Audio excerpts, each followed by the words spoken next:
Okay.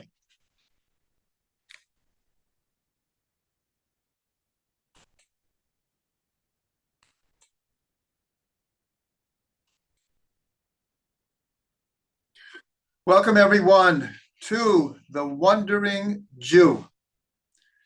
If anyone is new to our series, I'm just going to show that this is the text that we're using, The Wandering Jew from Rabbi Yitzhak Ginsburg, Mystical Musings and Inspirational Insights. And as I've explained, I hope people who have heard this don't mind, but just in case someone's new, this book is based on Rabbi Ginsburg's tweeting and blogging in the year 2010. Many years later, maybe in like 10 years after that, his students just went back and took the blogs and the tweets and organized them according to subjects. So this is the maybe fourth class that we've had. We've been going in the order of the book, but here for anyone who has it, we're starting at page 120. And the reason that I'm jumping ahead now is it's Lag BaOmer. It is what's called the holiday of the inner dimension of the Torah. So we celebrate the passing of Rabbi Shimon Bar Yochai, who passed away on Lag BaOmer. But it's recorded his last day in this world and his teachings in the section of the Zohar called the Idra Zuta, the small gathering. And he had his closest students with him as he was preparing to leave this world. And he told them, do not be sad. I'm going to a good place. In fact, I want you to celebrate this day. And so for many, many, many years, many generations, it was customary for people to go to the grave site of Rabbi Shimon Bar Yochai. It kind of peaked a few years ago with quite literally 500,000 Jews within a 24-hour period who would go to Rabbi Shimon's burial place in Har Meron. And for example, my son would go every year, but he would take a bus from Jerusalem at about 2:00 in the morning. He would get there around 5:30 in the morning, daven as the sun came up, and then leave a few hours later. And people would come around the clock, and up to 500,000 people. I and my wife went there in 1977, I believe, and there were maybe 20,000 people there. And it was we stayed up all night, and we davened at sunrise, and it was quite an experience, an amazing experience. So it's Lag BaOmer. I hope everyone in their own way is celebrating. And so we're skipping to the part of the book called the Torah's Inner Dimension. Because I felt, why wait? Because today is the day that we're celebrating. So let's go right into it. So the first is just a tweet. Remember, some of these are very short because it used to be with tweet, you had very few words. Now they've increased it. And the longer ones are from his blogs. And as I've mentioned, he's appealing mostly to possibly to people who don't have a background. As we'll see, he's speaking in very simple language, but his thoughts are very, very profound. So let's go. So the first one is a short tweet, but it's very potent. He says, from the Torah's revealed dimension, you learn how to feel like a child or servant of God. There's a whole thing, especially in Yom Kippur, this idea of feeling like a child of God, feeling and acting like a child of God, or a servant of God. But Rav Ginsburg says, from the Torah's inner dimension, you learn how to feel like God's spouse. That's all he says. But what he's saying here is actually one of the greatest revelations of the Zohar, because Rabbi Shimon Bar Yochai is, of course, associated with the text called the Zohar. And one of the greatest revelations of the Zohar is the idea of us being married to God. And it's really in the Zohar that explores the whole idea of masculinity and femininity in not just relationships, in energy. And since the basic idea is that every man has also a female component and every woman has a male component. We all have both elements. That's why when Adam was created, he was created male and female together. And that actually still exists, even though the male and female bodies were separated. But psychologically and in the soul, every soul has both components.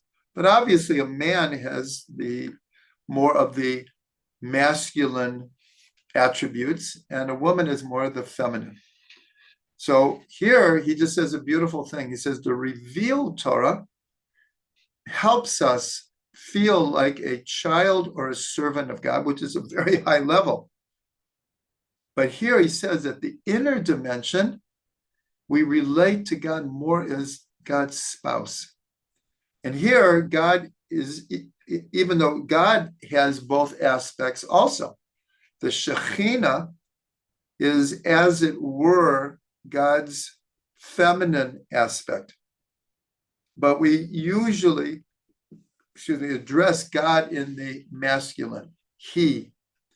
And the reason is because we are the feminine, males and females. All of Israel, all of creation is the feminine in relationship to God, because God is the giver and we are the receivers, but we also have a male component and we give back to God and to others.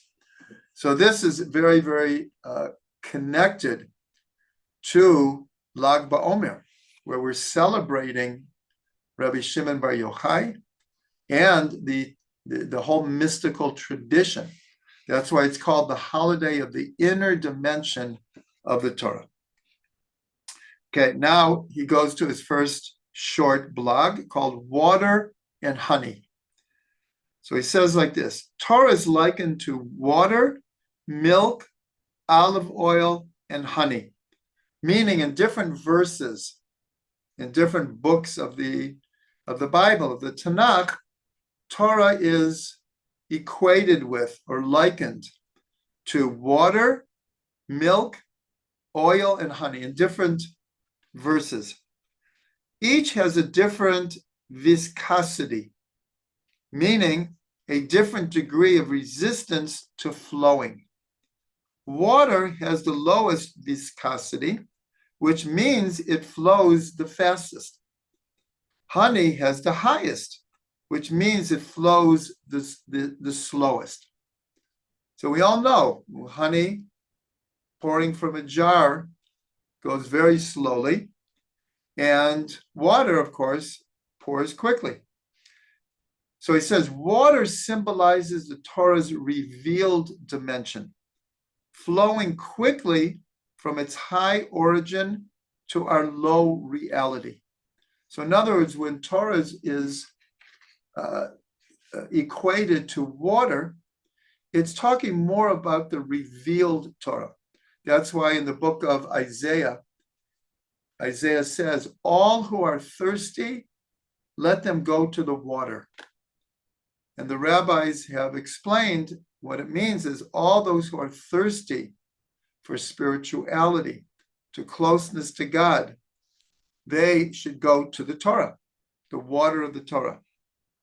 But then he says the honey of Torah refers to the sweet mysteries of divinity and creation. The speed with which it flows, it integrates into our consciousness is slower.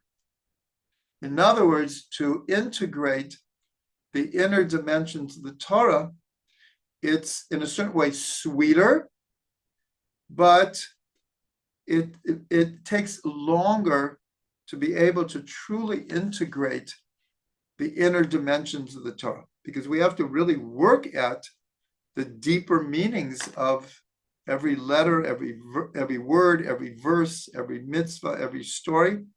If we just take it at face value, that's like water. It's getting to us quickly. You just read the text and that's it. That's the pshat.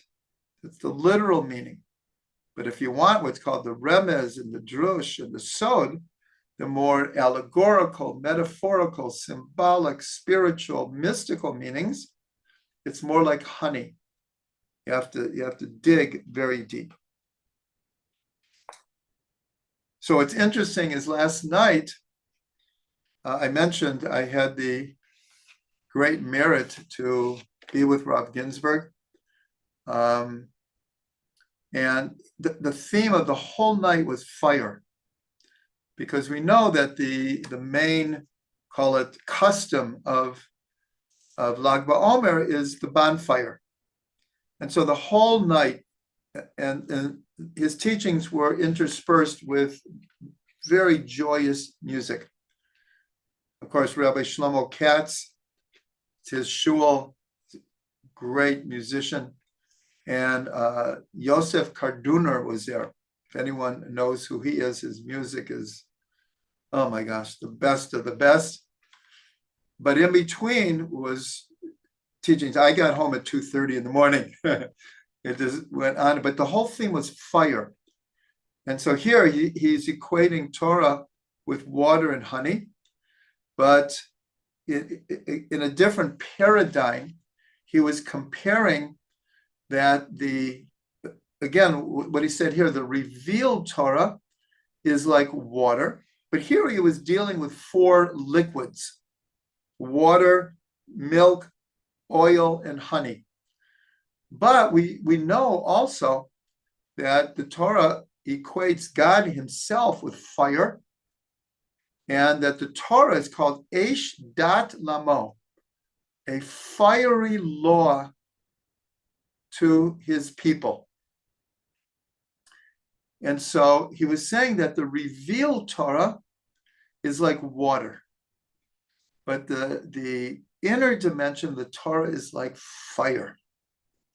And fire is full of enthusiasm, with energy, with light, brightness. And so he was equating that with the inner dimensions of the Torah. He said something very interesting. I'll share it. He said a very, very famous teaching in the Gemara is that the word for a man is ish, aleph, yud, shin. The word for a woman is isha, aleph, shin, hey. And so the word is when God is in the relationship between a man and a woman, then the man, it's fire. The relationship between husband and wife has many dimensions, but one of them is passionate, fire. But the Talmud says if you take out the yud for the man and the hey from the woman, these are 2 letters of God's name. So if you take God out of the equation, what you're left with is Eish, fire, and they will burn each other up. God forbid. God forbid. But he points out an amazing thing. He says, so both men and women have fire. Fire could be very destructive, but it could be tremendous.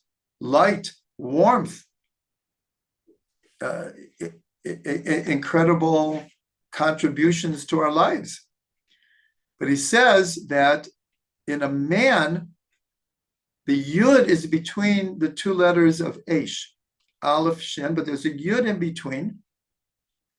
With a woman, it's Aish and then a Hey. So he said, and I have to say that Rav Ginsburg is, I don't know how you say it, his teachings are very, very encouraging for women and femininity in general. So he said that in essence, women have more fire than men. And he's saying that in a positive sense. In a positive sense, because again, there's no letter between the two letters of fire. So that's just an interesting thing, because this is very, very connected to the Zohar. Because the Zohar was really the first text that put tremendous emphasis on masculine and feminine energies. But again, in the Zohar, we're not really talking about male and female bodies. We're talking about energies. And since both males and females have both energies, so the Zohar, it explores deeply the feminine energy in the world in general and the masculine energy in the world. Okay, on to the next short blog.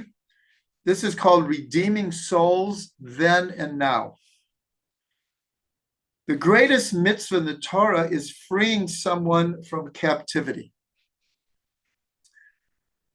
This throughout Jewish history has been a very, very important part of Jewish history, because constantly Jews were taken into captivity, either to be made into slaves or to get the community to pay a ransom.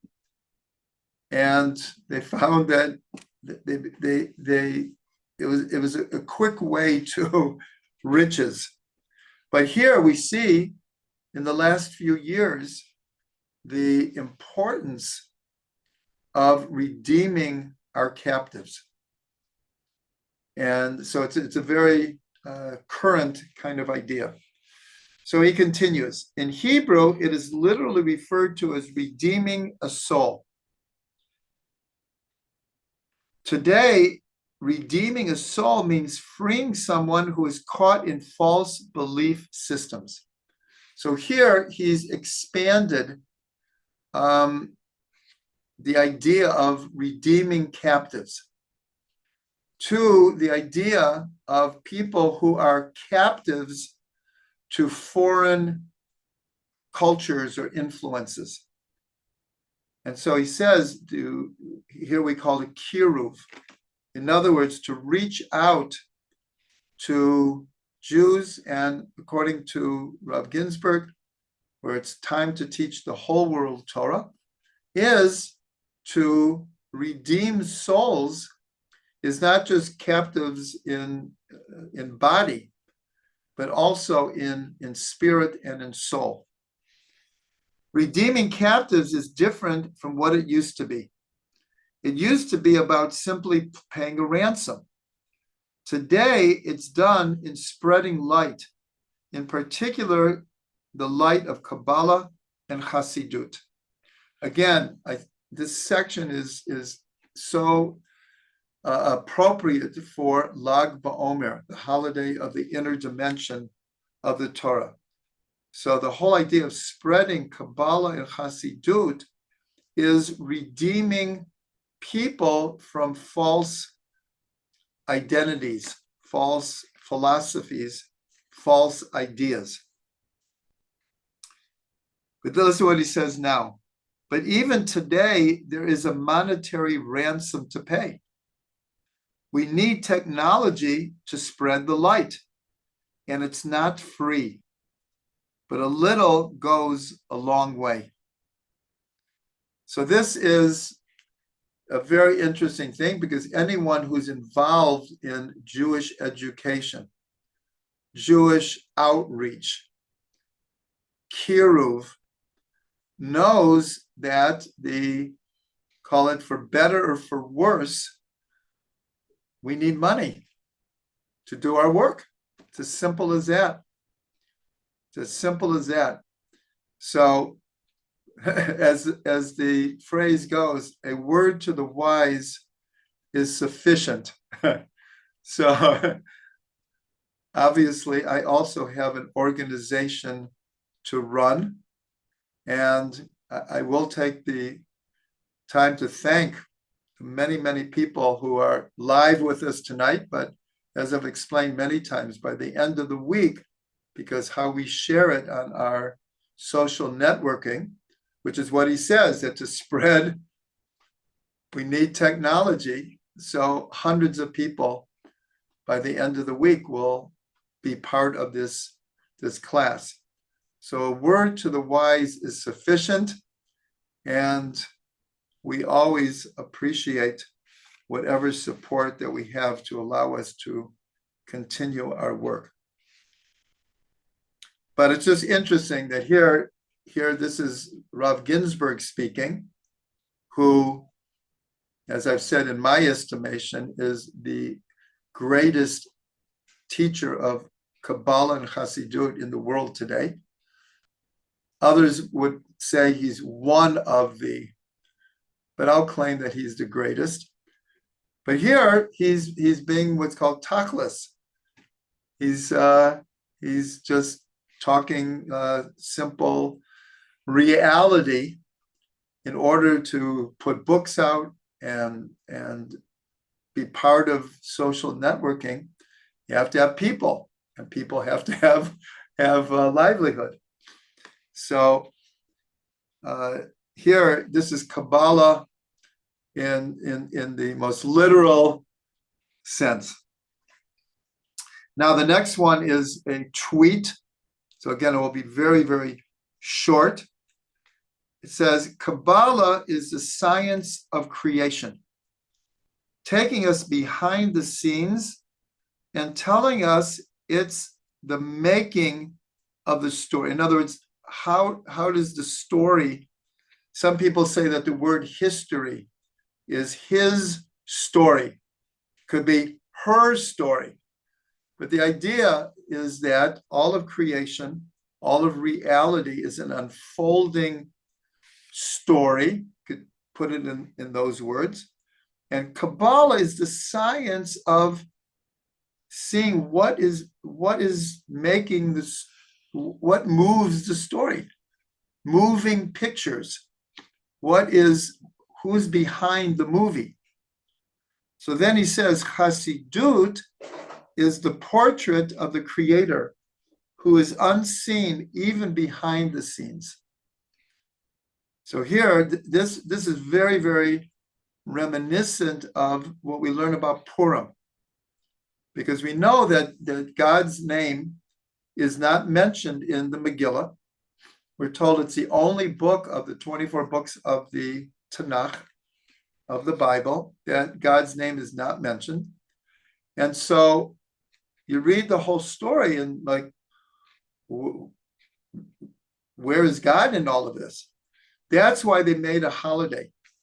In other words, first of all, everyone should know, when you read the Purim story, it reads like it happens over a few months. The story happens over 9 years. You have to know like the history here. 9 years. And then at the end, Israel is saved from Haman's evil decree, his plan. And only then were they able to connect the dots of everything that had happened these last 9 years to see how God was behind the scenes. That's why I'm mentioning this. Because he says Chassidut is the portrait of the Creator who is unseen even behind the scenes in a certain way. He's even hidden behind the scenes. But after these 9 years, when we were saved from the genocidal plan of Haman, it was real. It's not just a story. We know, unfortunately, from just 75 years ago, when a maniac in Germany had every intention of doing what Haman wanted to do. Thank God he was stopped at just destroying a third of the Jewish people. But when they realized that God was behind the scenes the whole way, they made a new holiday. From the time that the Torah was given until Purim is approximately 900 years. No holidays were added during those years. All of a sudden, they realized the incredible miracle that had just happened, and they didn't even see it while it was happening. So they made a new holiday because they realized that God was really behind the scenes. Okay, the next one is called rectifying our imagination. So he says like this: one of the objectives of studying Kabbalah is to rectify, broaden, and mature our associative powers of imagination. By learning Kabbalah, we witness unity. Now, I just have to try to explain this. By learning Kabbalah, we witness unity. In other words, Kabbalah is not just an intellectual pursuit. There's a very, very deep experiential component of our mystical tradition. Of course, we have to learn it and delve into it in an intellectual way, but it doesn't stop there. And so he's saying by learning Kabbalah, we witness unity. Not just we learn about unity, but we experience it. We feel it. It could be through meditation. It could be through prayer. It could be through study. But by delving into the inner dimensions of the Torah, we are experiencing unity. He continues, to recognize the symbolism as well as the synchronicity in the things that we see requires a high level of consciousness. Kabbalah helps us attain it. Again, he's speaking very simply, and I'm sure everyone's picking this up, like very fundamental concepts here. So here, what he's saying is that the study of Kabbalah helps us understand why things are happening, synchronicity, why things are happening the way that they're happening. Because the study of Kabbalah makes us sensitive to seeing connections, which leads to unity. It's a very, very important idea that by learning Kabbalah, it gives us a sensitivity to see connections between things that we might have not seen connections. Synchronicity in our life experiences is a manifestation of divine providence.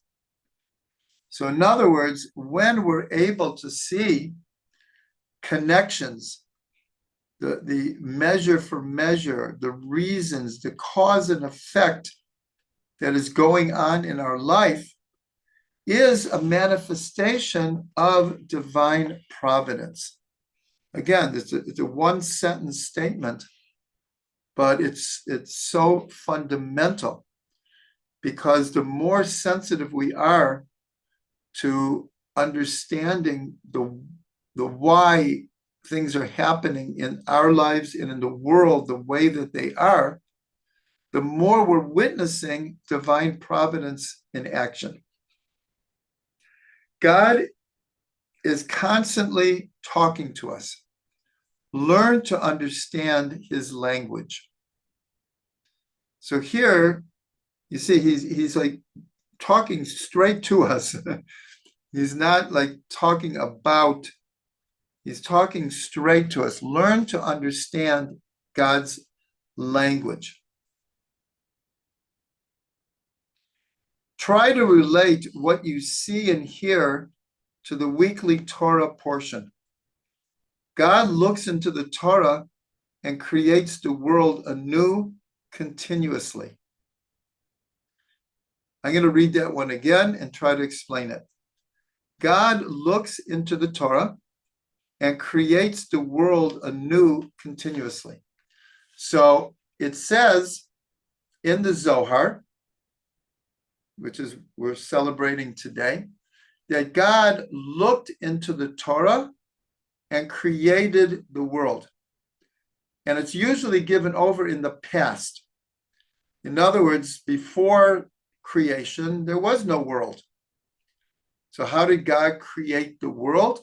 He looked into the Torah and he created the world. In other words, the Torah is like the blueprint.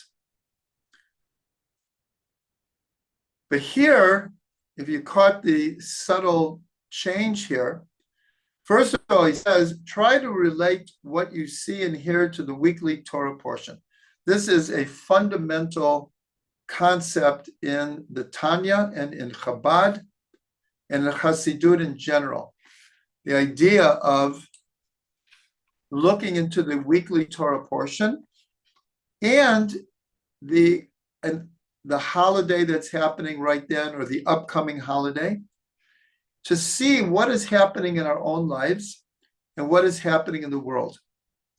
So this is absolutely fundamental to Hasidut in general. The idea is that our lives are mirrored in the Torah portion. But here he says, and I'll read it again, God looks into the Torah, and he's talking in the present tense. God looks into the Torah and creates the world anew continuously. So in other words, the Zohar said God looked into the Torah and created the world.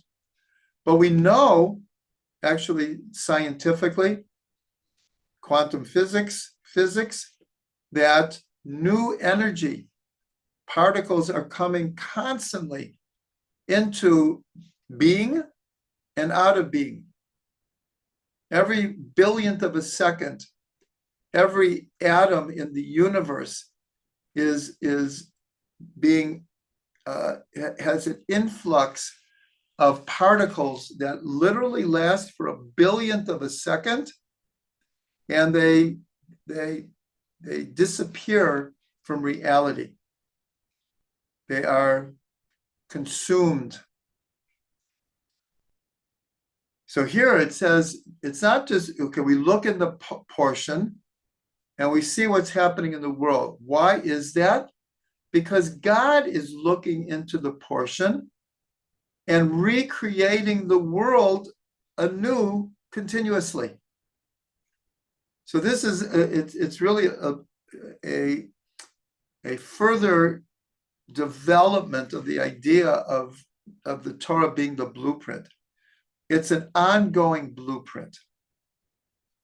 And so for people who do this, so you'll understand exactly what this means, because sometimes it's astounding that you read the Parsha and then something happens in your life that's like, and you'll say, oh my gosh, this is so connected to the Torah portion, or the holiday that is happening. So this is just a super fundamental. Okay, now we're going to, the next one is called submission, separation, and sweetening.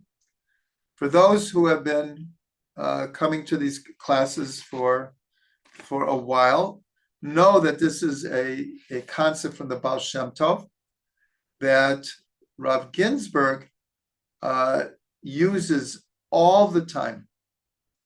Now, I just want to explain is that this is a very common thing where a teacher, this can even be in the secular world, there's a lot of knowledge out there, a lot of wisdom.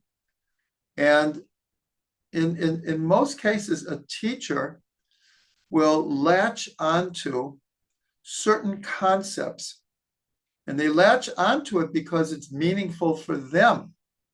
They're able to see great depths in these concepts. And so it could be that this teaching of what's called submission, separation, and sweetening, in Hebrew, hachna'ah, havdalah, and hamtakah, was one of thousands of the Baal Shem Tov's teaching. And here, just as an example, Rav Ginsburg has really zoned in on this teaching and made it a very, very fundamental part of his teaching. Because it's very hard to take, let's say, all 1,000 teachings of the Baal Shem Tov and make it a constant theme in your teaching. So this is something, again, people who have been coming to these classes know I've brought up repeatedly. And the reason I want to read this, because this is coming from Rav Ginsburg himself. And when I give it over, I usually give it over in a very, very practical way. And I usually give it over in the following way, but he's going to give it over, not that he would disagree with me, because I learned this from him also. But here in his words, he's giving over like the spiritual background of these three stages. The Baal Shem Tov said that every process follows these three stages. And over the years, I've used this to explain scores and scores of ideas. So I usually explain it like this in a way that people could really understand that submission, hachna'ah, means if I want to accomplish something, the first stage is I have to submit myself to accomplishing that task. In other words, a person could say, I want to do X, Y, and Z. But if they don't apply their will, if they don't have submission to accomplishing that, nothing happens. So the first stage is submitting to the task at hand.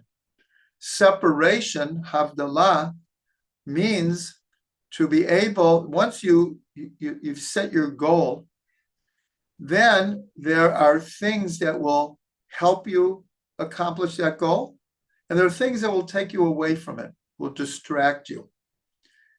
And so separation, havdalah, means the ongoing process of deciding what will help me get to my goal and what will take me away from my goal. The goal could be something that you can accomplish in 1 hour or 1 day or 1 year, or let's say a profession.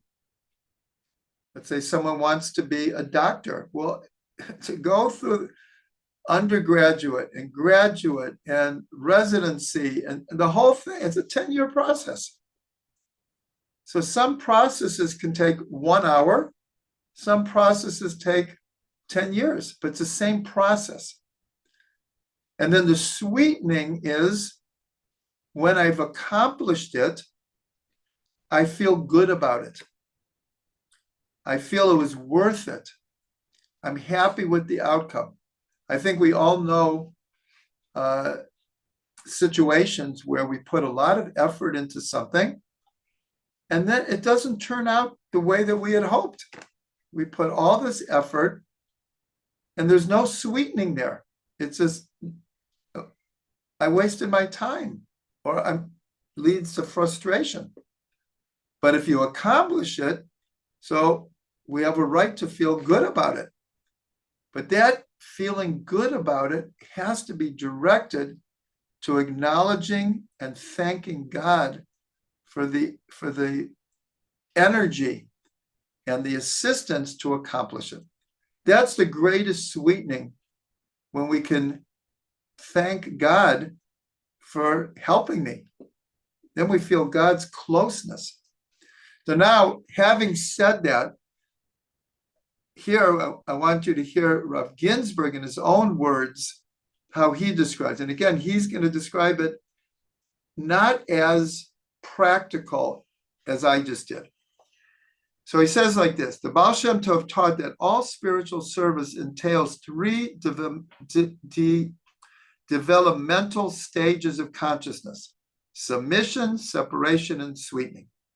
Submission means lowering the ego by quieting the psyche. Be silent before God. In a state of silence, I'm able to hear God's voice. So here, he's describing it not as I want to accomplish a task. Here he's describing it as a process of spirituality. That the first stage of spirituality, whether it's in human relations, in prayer, in meditation, in learning, in anything. So he says it means lowering the ego by quieting the psyche. In a state of silence, I'm able to hear God's voice. So anyone who does any type of meditation, there's many types of meditation, knows that we have to start with quieting the mind. Because if not, it's just the ego is just running 24/7. We have to quiet the wild horses of the mind to be able to get rid of the static, to be able to hear God's voice. Then he says separation means circumcising the heart's coarse, egocentric foreskin, so to speak, and becoming sensitive to the feelings of others. So again, he's talking in a very spiritual way, the same process, but in a spiritual development here with no connection to the goal here is to be closer to God, to be more sensitive to other people, to know one's own soul, however we want to put it, all of the above. So that's the second stage. Separation is circumcising the heart. Because the ego is operating in the intellect, but it's also in the emotions. So that's the second stage, is once we've quieted ourselves and we can hear God's voice, the inner voice, it's really our own voice. So when we say hear God's voice in a certain way, it's synonymous with hearing our own inner spiritual voice. And then it has to be drawn to the heart because the emotions are wild. We all know that. Like a roller coaster. Every day we're on the roller coaster of our emotions. And then the last stage is called sweetening, hamtaka. Sweetening means the ability to alleviate one's own anxiety and the anxiety of others through pleasant, loving, and reassuring words. So here, this is just a beautiful idea, because you'll see in the second and third stages, other people are involved. It's not just my own private spiritual development. So Reb Shlomo used to teach all the time. He said, if you want to be close to God, you have to be close to other people. He said, don't tell me that you're getting close to God and you're isolating yourself from other people. He said, it doesn't work like that. And really, that's what Rav Ginsburg is saying also. I'll read it again. Sweetening means the ability to alleviate one's own anxiety. So again, first we quiet the ego. We hear that inner voice. Then we circumcise our heart. We cut out, again, separation. When you think of circumcision, it's an act of separation. We cut off the foreskin. It's a literal act of separation. But here he's saying we have to do it with our heart. We have to cut off those emotions of anger and jealousy and pride and power, all those kind of things, in order to develop spiritually. And that helps us be sensitive to other people's feelings. And then the last stage of sweetening is that we all have anxiety. Some people's anxiety is more extreme. Some people's is easier to deal with. So in the last stage, though, we need to kind of get beyond the anxiety that fills our minds and our hearts, and also to be able to do it with other people. That's a sweetening, when we can have sweet relations with other people. So he ends by saying, the three stages can be identified as the underlying structure of countless topics in Torah. They are scattered throughout this book as well. So he's saying that he uses this paradigm to relate to just a wide gamut of different ideas. And I would encourage everyone to really do the same, to take these three stages in the spiritual way that Rav Ginsburg explained it, as well as the practical way that I explained it. They're not contradictory. They're just two sides of the same coin. Okay.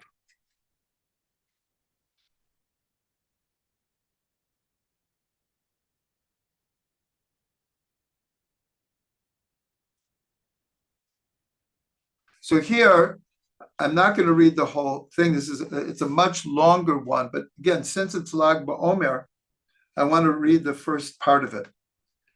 So he says like this: the oral Torah is a living, growing organism. From generation to generation, its many dimensions are constantly being reinterpreted, elucidated in greater depth. So here I want to explain also a very, very fundamental idea that I learned from Rav Ginsburg. And it sounds very simple, but it's very, very helpful to understand all of Jewish history. And he says like this: the farther we get away from Sinai, the more, in a certain way, unclear the transmission becomes. The farther away from Sinai we get in the mystical tradition, the more is revealed. So let me explain that. What he's getting at is, do you know that from the time that the Torah was given at Sinai, as recorded in the Torah, there almost 1,000 years went by, and there was no disagreements in the law.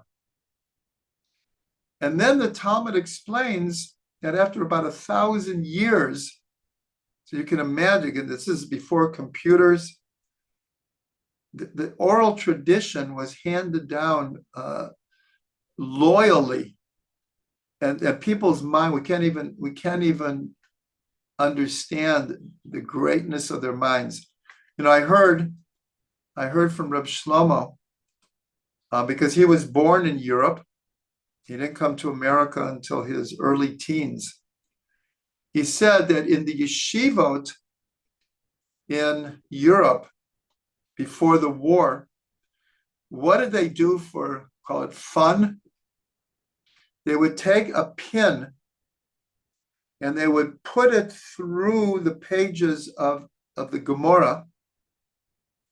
And the game was, because they knew the pages by heart. They knew hundreds of pages of Talmud by heart.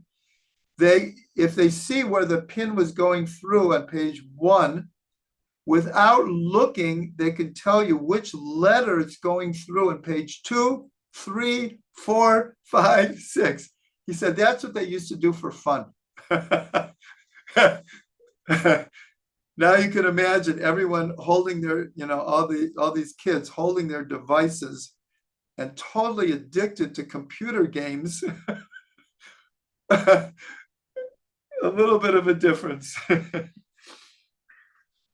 So we really have no concept of the minds that we're talking about, that were able to transmit an oral tradition for 1,000 years with no disagreements.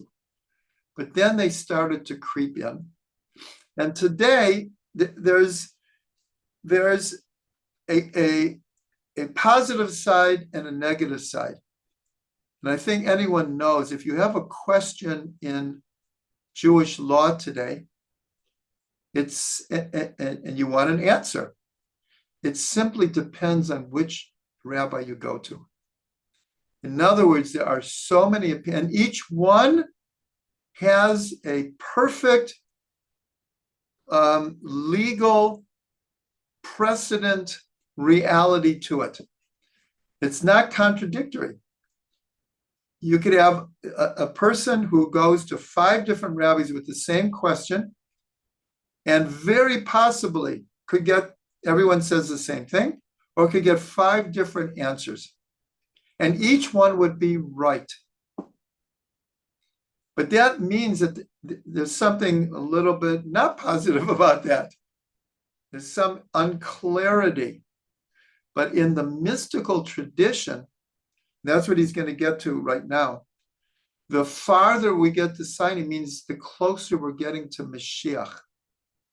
And the closer we're getting to Mashiach, the more and more is revealed in the mystical tradition. This is a very, very important idea. So listen what he says here. The Baal Shem Tov explained that there are 3 basic. So here, look at this. He's using the same paradigm again. The Baal Shem Tov explained that there are 3 basic dimensions to the Torah: submission, separation, and sweetening. Of these, now remember, he didn't necessarily say these 2 Torahs together. This was compiled 10 years after he said it, according to subject.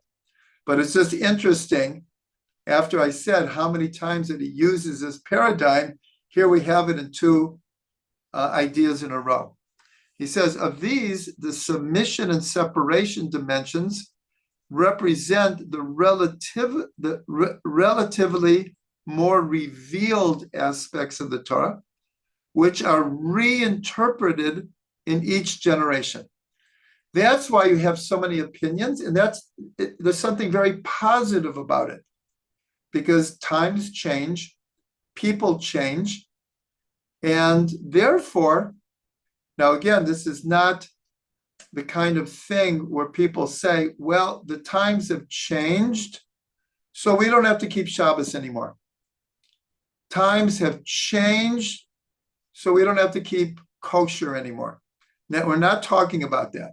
We're talking about within Jewish law, that in every generation, the law is refined. Here he uses the word reinterpreted. I'll use the word refined. Now listen to what he says. The sweetening dimension of the Torah, however, representing its hidden aspect, meaning the mystical, contains truly new dimensions that are actually discovered in every generation. This is such an important part here. What he's saying is, in the mystical tradition, and he's going to explain shortly, it's not just reinterpreted, but totally new dimensions of the Torah are being revealed in every passing generation as we get closer to the Mashiach. So listen to what he says. And again, this is special for Lag BaOmer. The sweetening dimension of the Torah has gone through 4 major revelations. Moses, Rabbi Shimon Bar Yochai, the Arizal, and the Baal Shem Tov. So this is very important. We have to understand, remember, today is the holiday of the inner dimensions of the Torah. In another 17 days will be Shavuot. That's the holiday of the giving of the Torah, but more the revealed Torah. But we have to understand that when Moshe received the 10 Commandments and the oral Torah, he also received the mystical Torah. In other words, the mystical Torah is not a later development. And in fact, really, the mystical tradition goes back to Abraham already.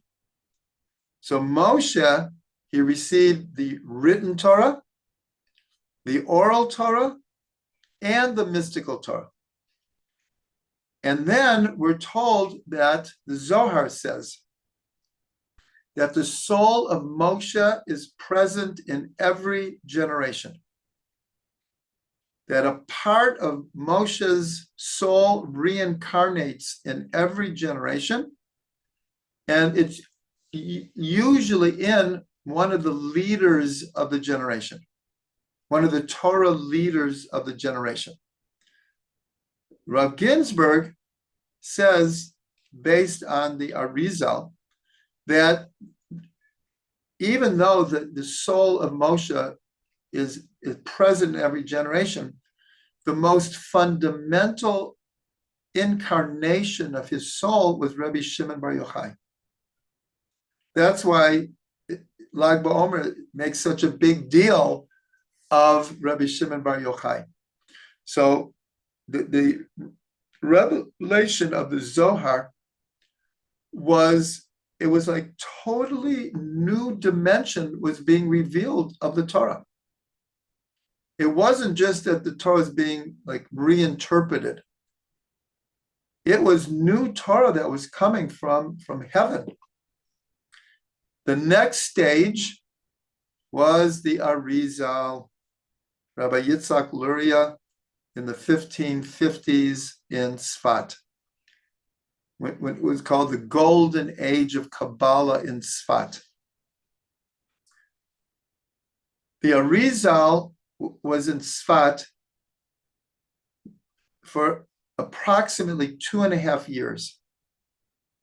That's it. He died at age 38.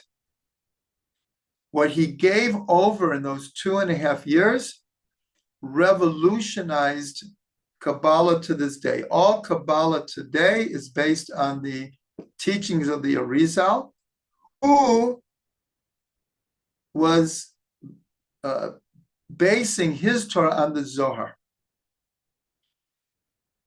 Part of the Zohar, by the way, is called Raya Mehemna. That's call it a nickname for Moshe, the faithful servant, Raya Mehemna. And in the Zohar itself, there are discussions between Rabbi Shimon Bar Yochai and the soul of Moshe Rabbeinu. So the Arizal was one of the most unique souls in all of Jewish history. his revelations were, I mean, the word revolutionary is way too mild. I would more like radical. His teachings were radically new, and yet they were accepted because everyone understood that he was drawing it directly from heaven. He was that kind of a soul. And then who's the fourth? The Baal Shem Tov. The Baal Shem Tov also, he was, many people don't realize this, because when you say the Baal Shem Tov, you think of miracle worker, think of miracle stories, you think of kind of like a folk figure. The Baal Shem Tov was a master of Kabbalah, and a master of the teachings of the Arizal. And what he did, and it still affects us to this day tremendously, is he took the teachings of the Arizal, who took the teachings from the Zohar, who was building on the mystical tradition up to that point. And he reformulated it into a new language that could be understood by everyone, by the masses. And so that's why usually, like you'll see in countless books where it says, according to Kabbalah and Hasidut, because at this point you can't even divide them. Everything that the Baal Shem taught was based on Kabbalah, but he didn't use the Kabbalistic jargon of the Arizal. He created a new language to give over the same ideas. And it's very similar to what we're learning here in The Wandering Jew. Here, we're reading it in English, and Rav Ginsburg is talking very simply here. I'm doing my best to explain the depths between each sentence that he's saying. That's what the Baal Shem Tov did. He was able to take these profoundly deep mystical ideas and turn them very psychological. Hasidut is extremely psychological in its very nature. It's dealing with the human soul, the human emotions, the human psyche. And he was able, especially like the Sfirot. In the Zohar, the Sfirot are channels of divine wisdom through which the world is created. It's the energy of the world. The Baal Shem Tov took the Sfirot and he created a psychological almost science of how to understand the soul through using the Sfirot. Listen, right now it's Sfirat HaOmer. Sfirat HaOmer we usually translate as the counting of the Omer, but it's the same word as the Sfirot. Sfirat HaOmer. That's why every day we do a inter-inclusion of two different Sfirot to give us an idea of what the energy of the day is. So this is a good place to stop.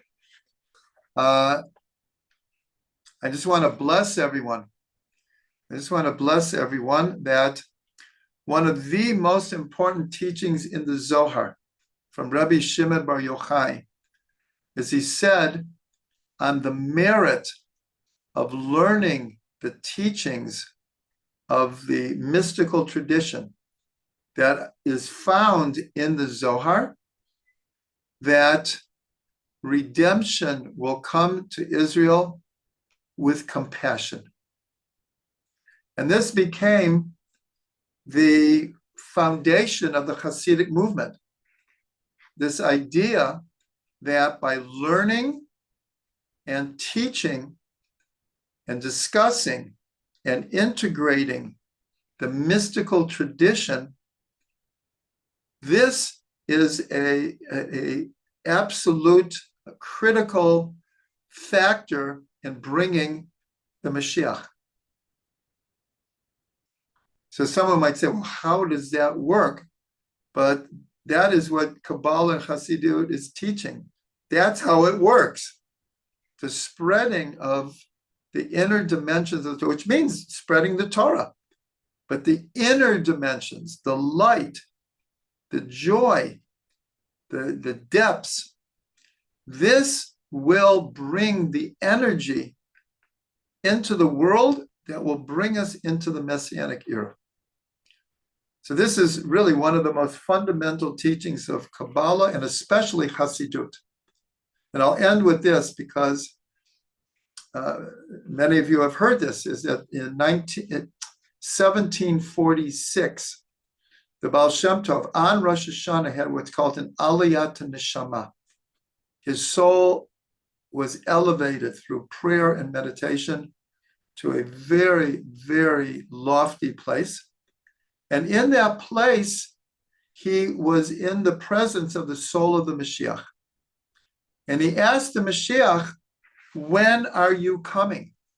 When is the master coming? And the Mashiach said, Vayafutsu ma'anatecha chutza.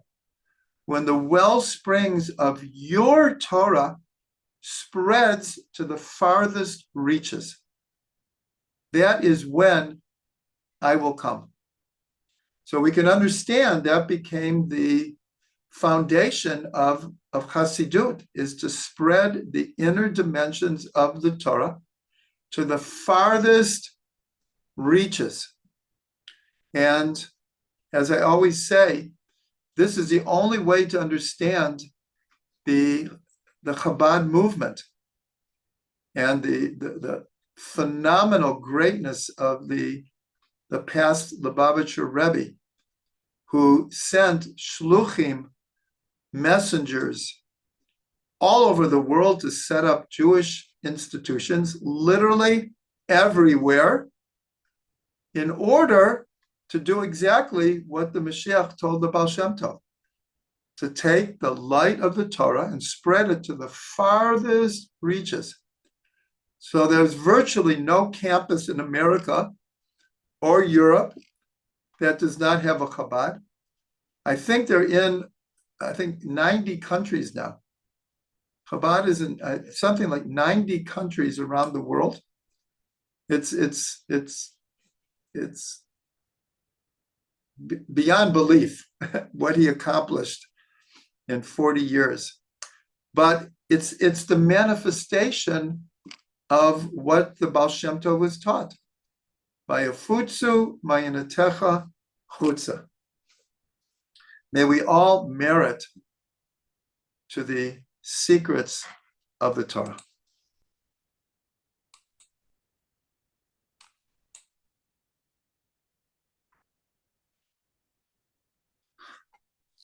L'chaim, everyone. Baruch atah Adonai Eloheinu melech haolam, she'akol niyeh b'dvaro.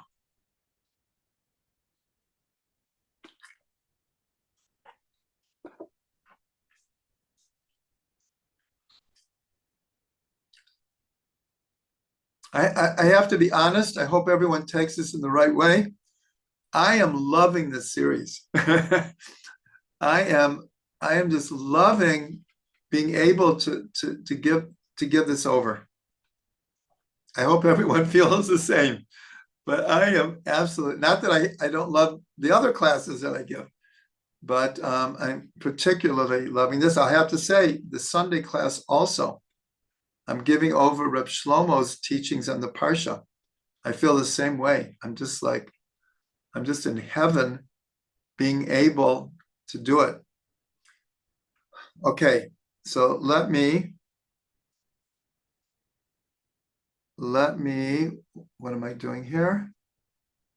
Okay, first, let me open the chats.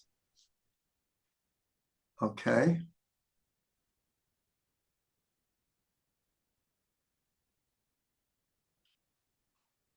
Okay, let me record.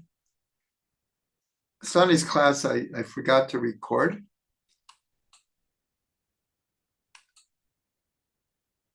Okay, so I'm going to start with the chat. Oh, I have to unmute everyone. Sorry. Okay, give me a second. Oh, here.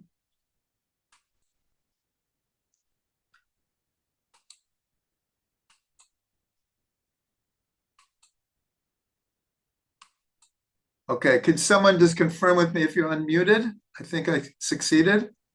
Yes. Okay, good. Great.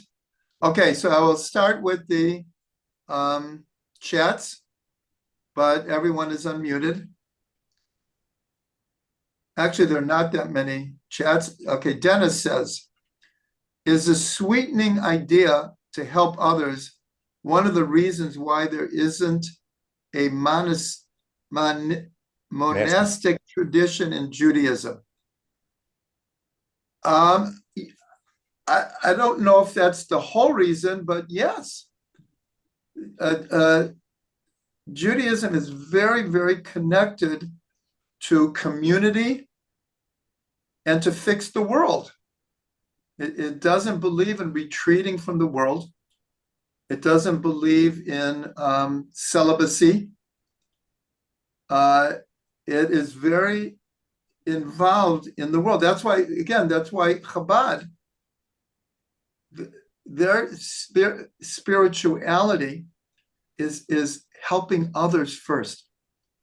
That's why you have these couples going to the far flungs of the world in places where to keep kosher is very difficult, to raise children, to educate. There are no schools. It's just unbelievable that what's called the Mesirat Nefesh, because that's part and part of Judaism, to fix the world, to bring Torah to the whole world.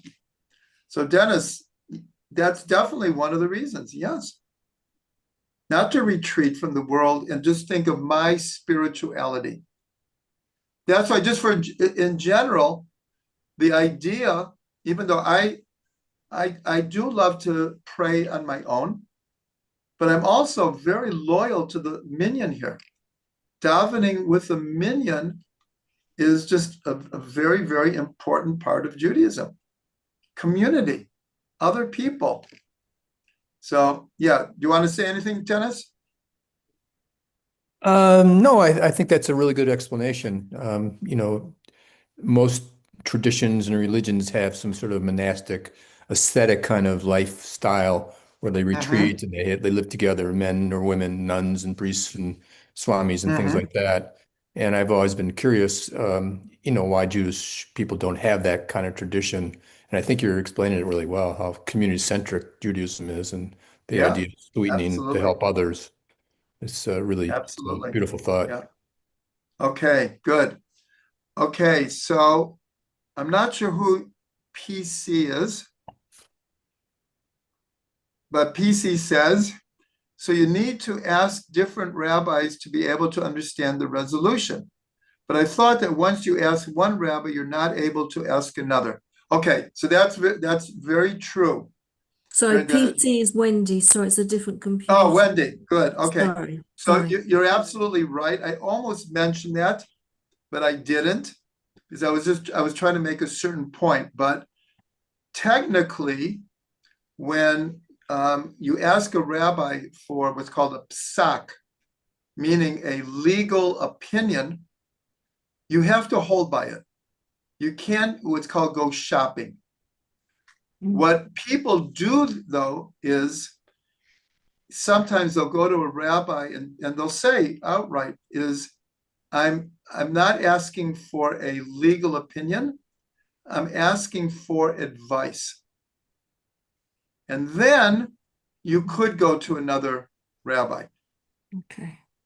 So, but in general, you're 100% correct. And that's why people within Orthodoxy, people are encouraged to have one rabbi that they go to for legal opinions. They could go to other rabbis kind of for learning and spiritual kind of things. But, and the practical legal, it's best to have one rabbi, and you can shop for a couple of years, because it's not always easy to find the rabbi that's really in tune with you, that you feel understands you and your circumstances and your soul history, and will give you a kind of opinion that is appropriate for you. But when it gets down to a lot of opinions, it's just, it is what it is. Either the chicken is kosher or it's treif. I mean, you don't need to shop around so much. It's just, you want to know what to do. And that's what a lot of people, they ask opinions. They just simply, I want to do the right thing. Just, what is the right thing? So I'm covering a lot of ground here, but what Wendy is saying is true. That if you have an opinion and you go to a rabbi and you don't like it, it's not so simple to go to another rabbi. That's why, again, a lot of people say, I'm looking for an eitzah. I'm not asking for a psak. I'm asking for an eitzah, is like advice. And then the rabbi will many times will give you a couple of different opinions, which is a very good thing, because as I said, that almost every point of Jewish law now has different opinions. So many rabbis will say, this is the question. Here are a few different opinions that all of them are legitimate. All of them are legitimate. And then you can discuss with the rabbi, I think this one is the most appropriate for me. And a lot of times the rabbi will say, okay, that's what you should do. So it's kind of fluid. It's kind of fluid. And it's an important point, because so many people think that Torah is black and white, and it's written in stone, and it's just no flexibility. That is the farthest thing from true. The farthest thing from true. And we're talking within Jewish law. We're not talking about opinions that, like I said, times have changed. So we don't have to do this, we don't have to do that. This doesn't apply anymore. We're not talking about it. We're talking within Jewish law. Okay. Susan says, can you speak to how new dimensions are revealed, but within the internal truth of the Torah? How do we trust the new revelations, the new revealed understandings are proper and true? Susan, that's an excellent question. And I see Yisrael's hand up. So after I finish this, Yisrael will call on you. Susan, that's like a dynamite question. And we'll just talk, let's say, about the Arizal and the Baal Shem Tov. So we know that when the Baal Shem Tov began spreading his teachings, there was a lot of opposition. Not everyone said, oh, what great ideas. I never heard this before, but sure, if you say it, we'll accept it. No, there was a lot of opposition, and it went on for many, many years. Many years, there was tremendous pushback, tension between different philosophies within Judaism. With the Arizal, again, the amazing thing is he was only in Tzfat for 2.5 years. The amount of material that he gave over is beyond astounding. And in the very beginning, I'm going to back up just a little bit. The teacher in Tzfat before the Arizal was the Ramak, Rabbi Moshe Cordovero. There's two opinions as to when the Arizal came to Tzfat. In a certain way, we'll never know. I think the second opinion is more accepted. Some say he came 6 months before the Ramak passed away. And he actually sat in the yeshiva of the Ramak. The Ramak was a phenomenal personality. And he was responsible for really setting the explosion of Kabbalah and Sfat in motion. The other opinion is the Arizal came literally on the day that the Ramak died. But either way, either one, the students of the Ramak asked, Rebbe, who's gonna take over for you? Who's gonna be our teacher? And he said, I won't mention a name. He said, but the one who will take over for me, at first you will think that his teachings are very different than mine, and maybe even opposed to what I taught. He said, but if you'll understand correctly, you'll understand that they're not contradictory whatsoever. And the student said, well, how do we know? How will we know? Susan, that's your question. How will we know that what he's telling, he's the one? So he said, the one who sees the pillar of cloud or the pillar of fire accompanying my body to burial, he is the one who will take over for me.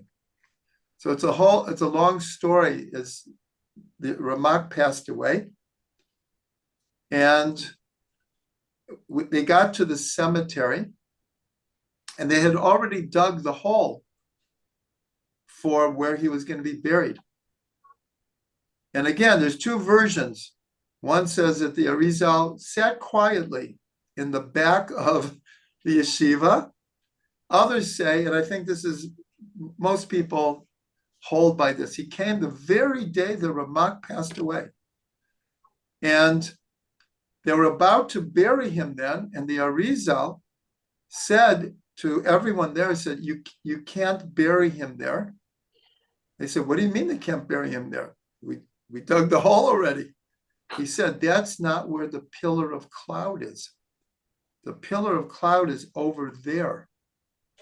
And then people remembered what the Ramak had said. And the Arizal led people to where he should be buried. I'm skipping and doing this very, very quickly. But what's interesting is that where the Ramak is buried, the Arizal was buried right over him. They're buried not next to each other, but one on top of the other. And for anyone who has my, oh, wait, hold on, give me a second.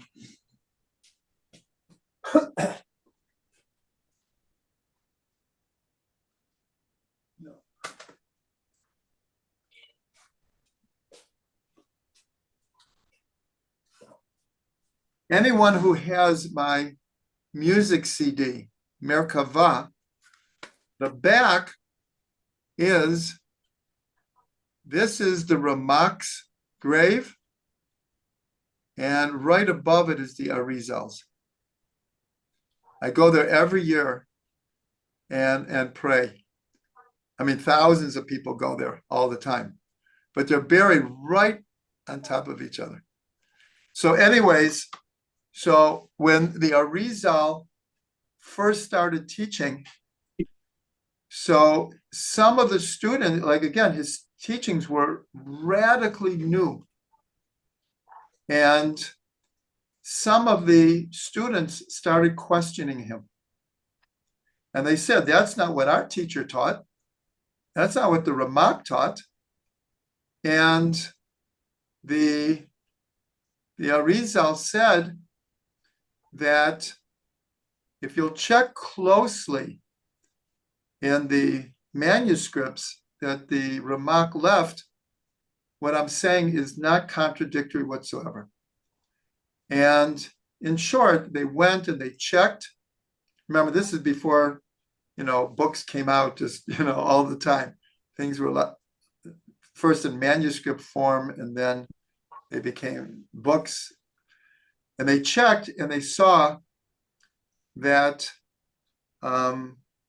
his teachings were not contradictory. What did it go in But there? then people started seeing the greatness of the soul of the Arizal, and they saw he had divine insight, Ruach HaKodesh. There's hundreds of stories, just like today, there's hundreds of stories, of firsthand stories of people who went to the Lubavitcher Rebbe or wrote to the Rebbe, and just miracle stories firsthand. There's lots of second and third hand stories also. Hundreds and hundreds and hundreds. It was the same thing with the Arizal. The more people got to know him, people were in absolute awe of the Arizal. They considered him like an angel. He was once in a millennium kind of a soul. And so this is all to answer you, Susan. Because of that,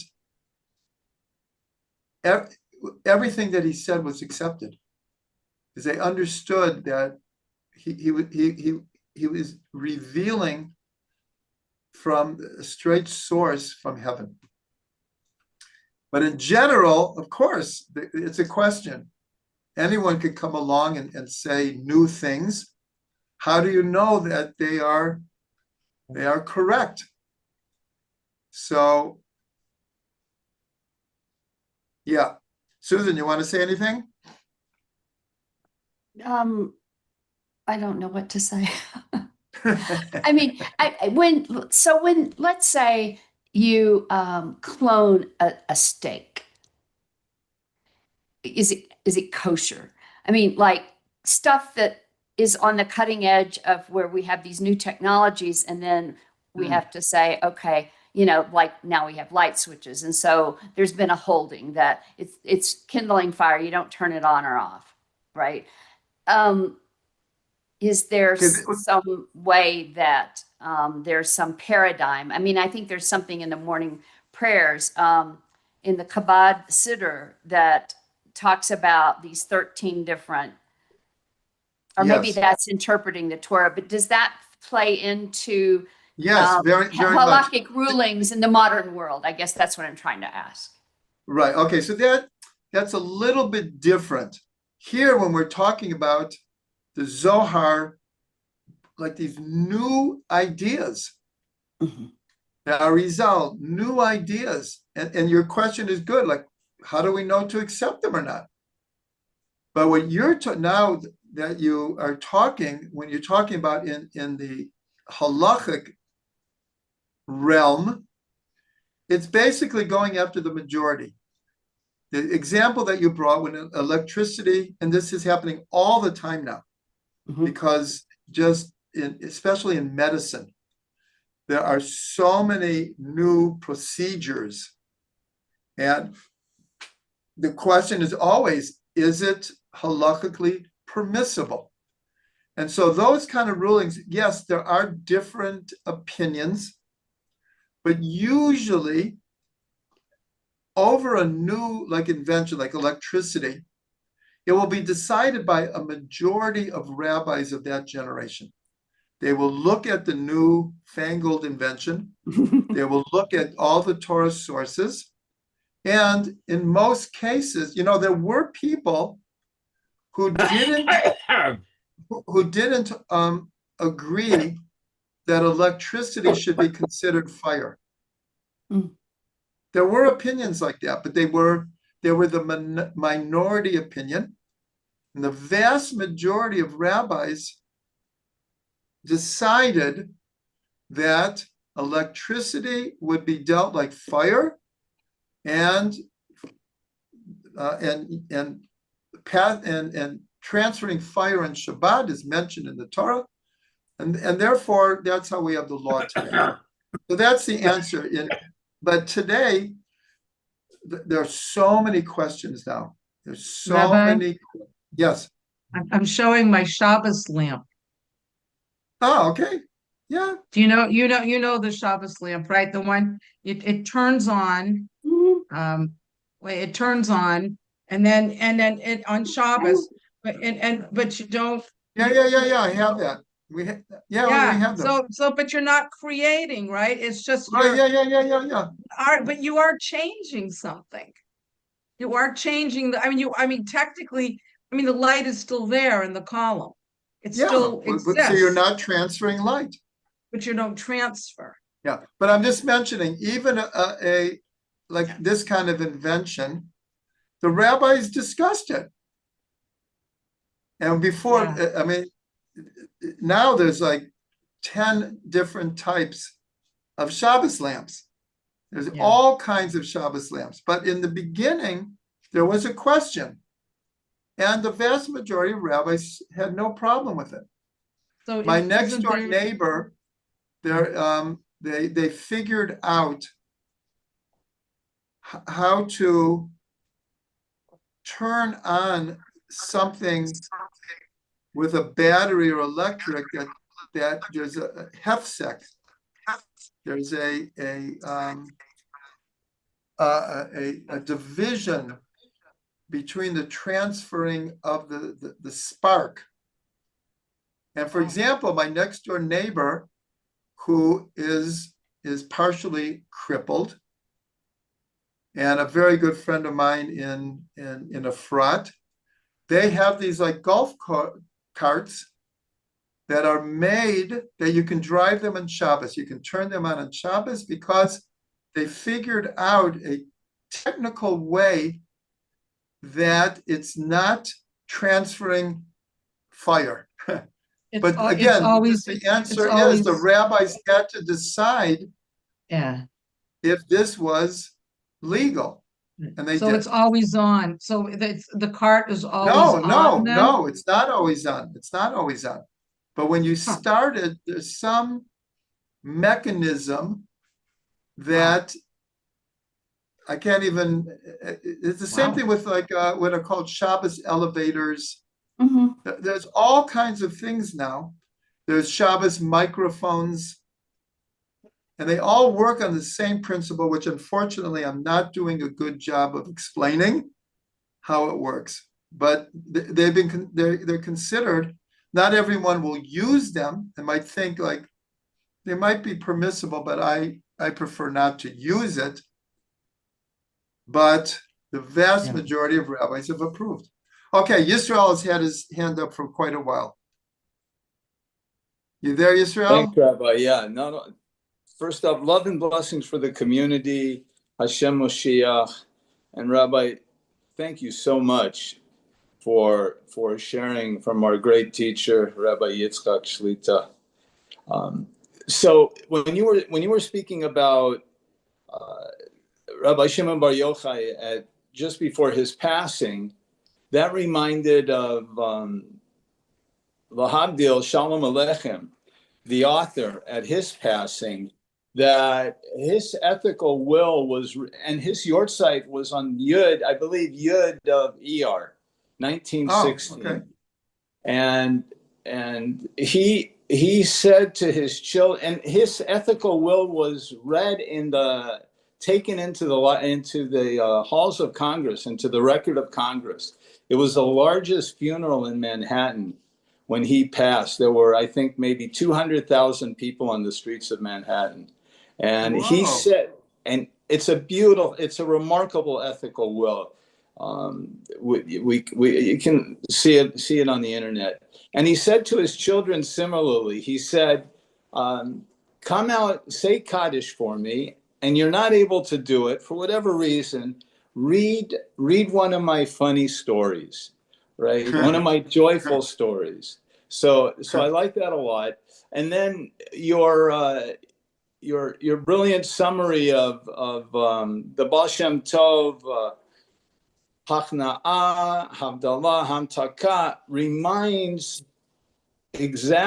nearly exactly a parallel of the Eish Kadosh, right? The Eish Kadosh, that he had this methodology, and you know what he had to deal with as a Rav Kehilati in the Warsaw Ghetto.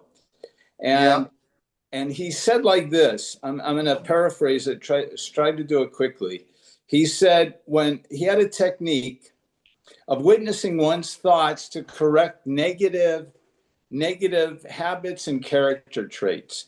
And he said, first thing we do is we look at this from the outside, right? And don't dwell, scrutinize, and don't get caught up in this. And then this can crystallize into a meditation practice that he called hashkata. Yes, Right? yeah. Silencing quieting oneself. Yes, silencing the conscious mind. And then we're fully receptive to this is kind of the second major phase, to machava achat shel kedusha. That the focusing on one's holy thought, we add Torah there, we fill the mind with holiness, and we ask God to help and attain a spiritual gift such as faith, love of God, or liveliness. And this is very appropriate for how you conduct your shiurim. The meditation ends in a nigun too. Oh, So okay. and he said, we practice this technique, and it becomes regular. And the third I'd like to add in conclusion, thank you for letting me share all this, is my dear father, born in Hajdúnánas, Hungary, Zichrono Livracha, used to say, and he grew up in a Vishnitz household, and he used to say that the rabbis can interpret any way they want, right? That was, and I used to look at that negatively. It took years and years until I caught up. And I remember you once teaching that the Arizal said to one of his students, he says, I can give you the answer, but it will take you 40 years to understand what I'm saying. So I think it's taken me even longer than 40 years to understand what my dear father said. And I have a shakla v'tarya with one of my chavruta at Shaarei Tefillah where I daven, and we argue whether the letter Vav is a prefix, a word unto itself, or it's only a prefix. And I say it's a word too. It can, and so that's my closing point. Is Vav is Hashem's. The Vav is Hashem's favorite word in the Torah. It appears more than any other word, right? And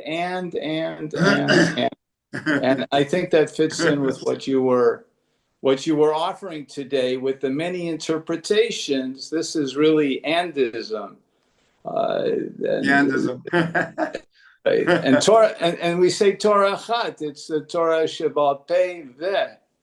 Torah Shebal gives us. Absolutely. You're right. Thank you, Rabbi. Oh, thank you for sharing that. Thank you. Okay, Jerry, you have your hand up. Thank you, Yisrael. Jerry, you there? Yes, I'm here. Thank you. How are you? I think you've covered it. I'm just kind of in awe about the idea that if the rabbis form a majority, the halacha can change. That's what you said? No, I didn't say that. I said, well, let me think about it. What I was saying is that when you have, like, let's say these new inventions and no one knows, well, can you use electricity? 1890s or 1900. Can you use it on Shabbat or not? So they had, that whole generation, they had to delve into all of the precedents about fire on Shabbat, and they had to understand the physics of fire. The same thing with like medical inventions today. The rabbis, they have to understand the science behind the medical inventions, how it works in order to make a proper decision. So I was just saying, in general, though, Jewish law goes after the majority. That is a principle. In other words, especially like at the time of the Mishnah, the time of the Gemara, when most of the halacha that we live with today was being formulated. So you go to the Gemara and you have all these different opinions. Rabbi Yossi says this, and Rabbi Yehuda says that, and Rabbi Meir says that. Well, how do you decide? In the end, it's by the majority.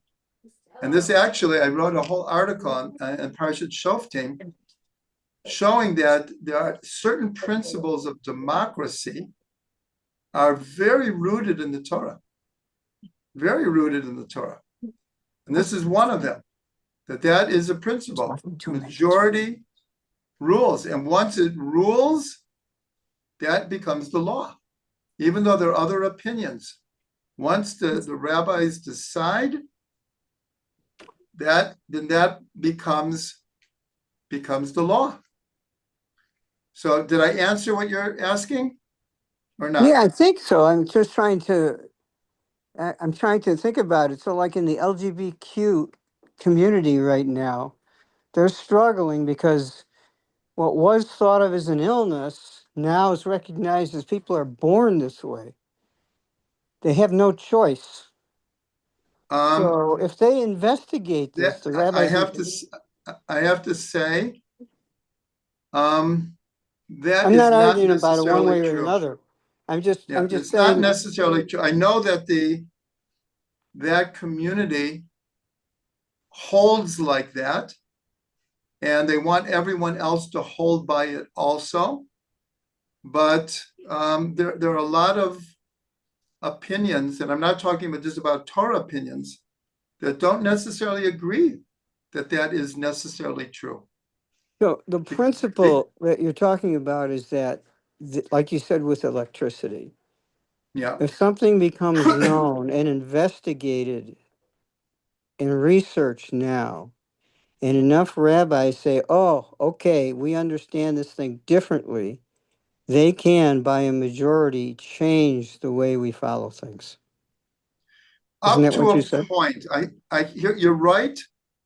Up to a point. There are certain laws in the Torah that are unambiguous. They're just you can't just change them because you think that the times have changed, or even you think that scientific research can prove something. In other words, I have to say that the way I was brought up, we didn't keep kosher, and I was told that the whole idea of eating pork doesn't apply anymore, because when the law was established, it was because trichinosis was very, very common in pork. But today, because it's government,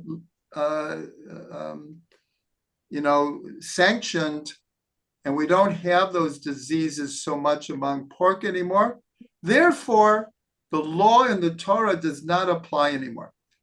That's the reasoning I grew up on, but we don't accept that.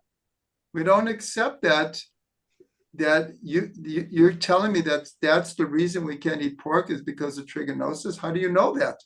Even if you can prove scientifically true that trichinosis doesn't exist anymore or is not a problem, that doesn't change the law that we don't eat pork. And that's just an example that can be applied to many, many, many other things, including the issue that you're talking about. Thank you.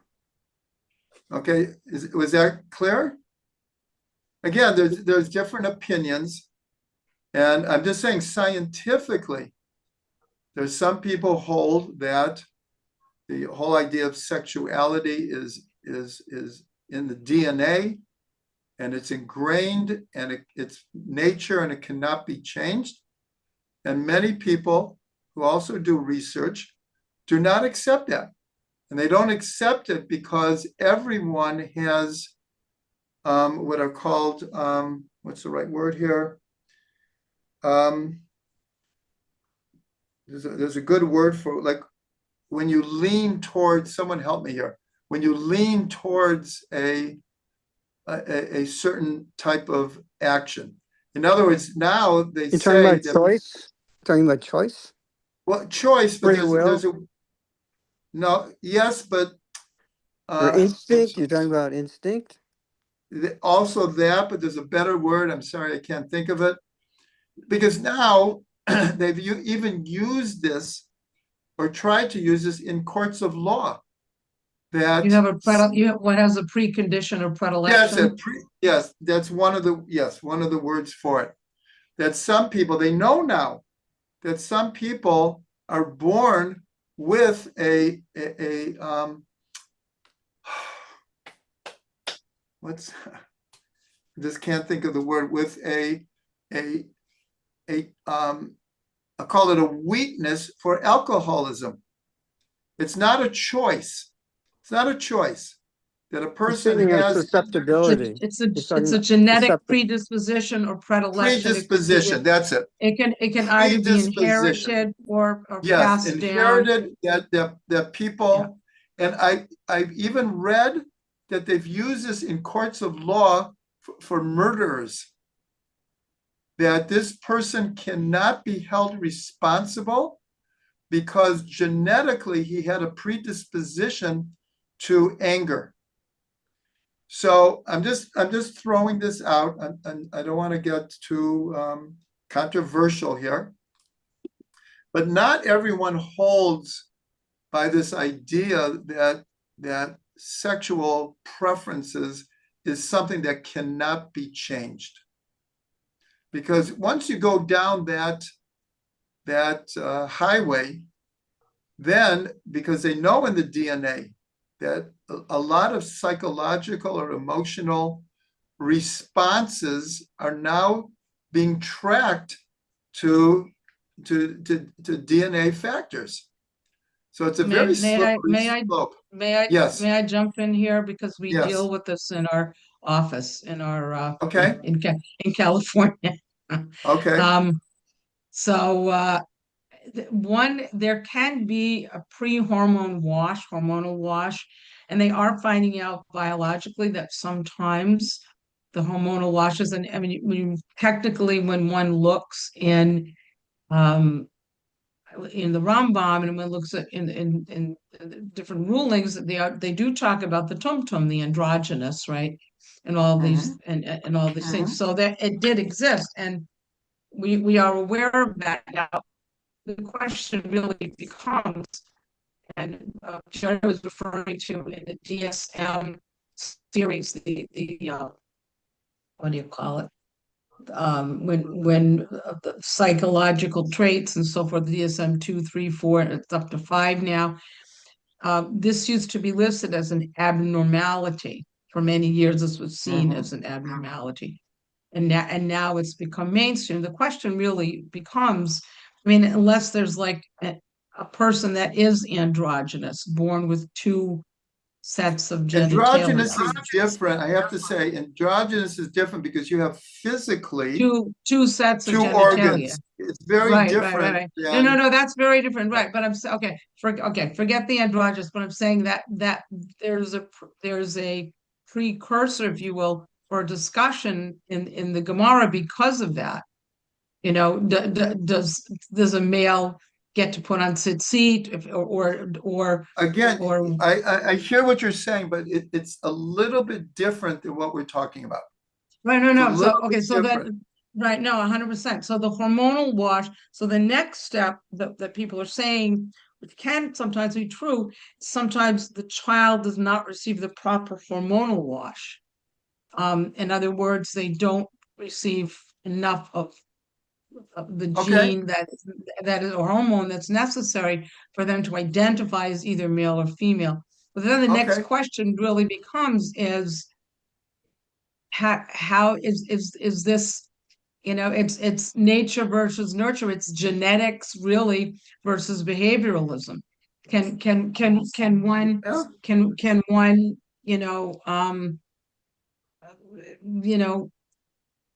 what is one's decision really? I understand. And then it stems down to human errors and human decisions, and what are the boundaries? What is one willing to accept? You're or not right. to accept? I'm not trying to like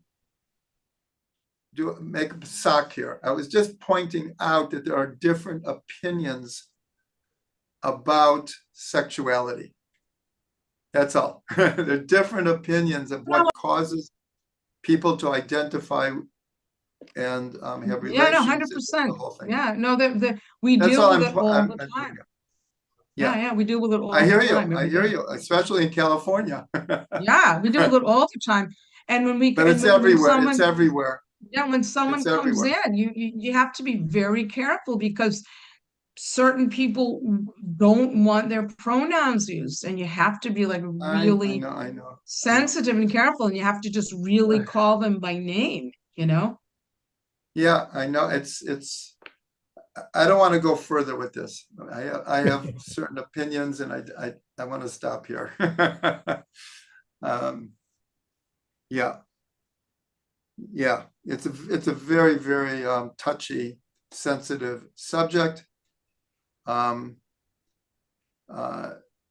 personally I'm not trying to judge, but I will say, and I don't mind saying, and I'm not embarrassed to say, that some of the things that are going on in schools and the way they're teaching sexuality and where they're taking the parental guidance away from parents and almost encouraging this kind of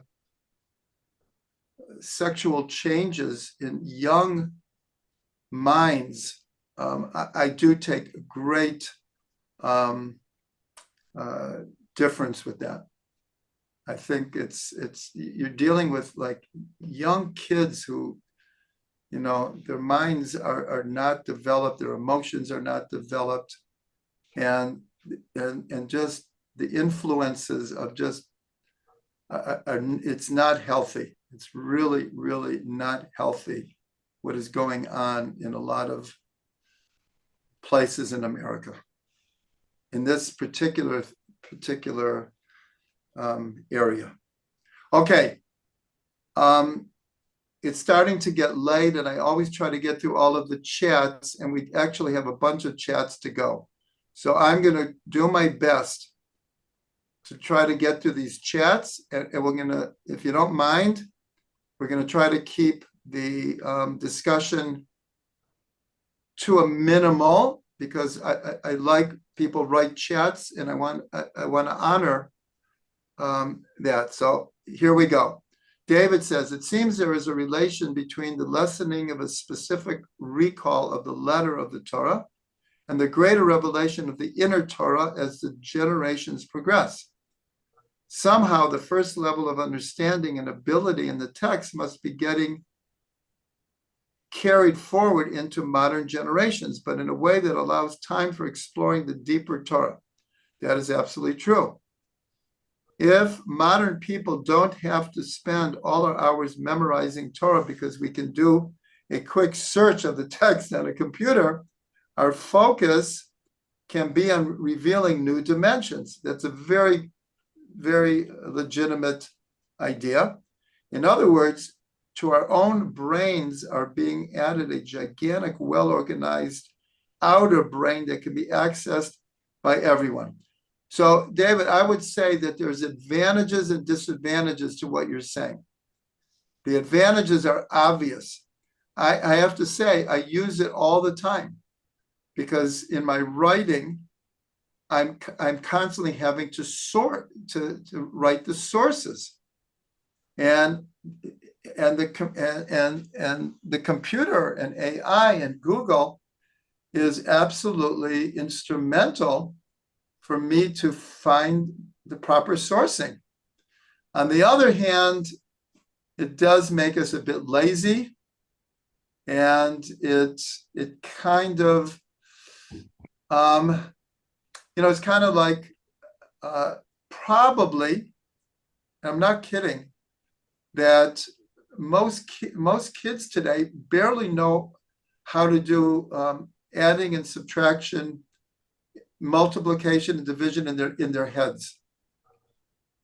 Why do you need to? You have your device. What do you need to know this for?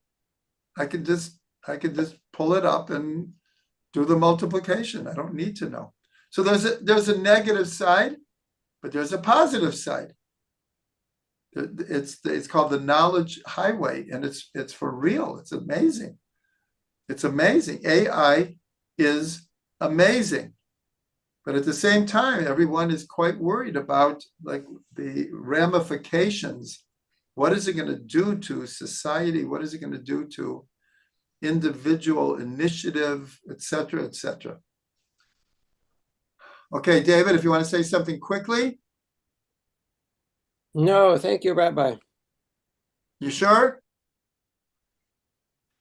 Yeah, I'm just curious about the relationship between, how is it that the inner Torah is coming out now? So something I'll keep thinking about, because we aren't as ingratiated in the text as they used to be. So how is it that the inner Torah is more and more coming out? But it's something that I'll keep thinking about. I hear you, but like I say, it's a very, very important understanding of how like history is developing and ideas and Judaism and Torah is developing. Okay, Bracha, I'm skipping some of the people who are talking about how much they love the class. I'm reading it and I appreciate it very much. I'm reading it and I'm recording it. Bracha says, regarding Torah laws and the changing of times, there exist certain Torah laws, Shabbat, etc., that are considered immutable. That's what I said.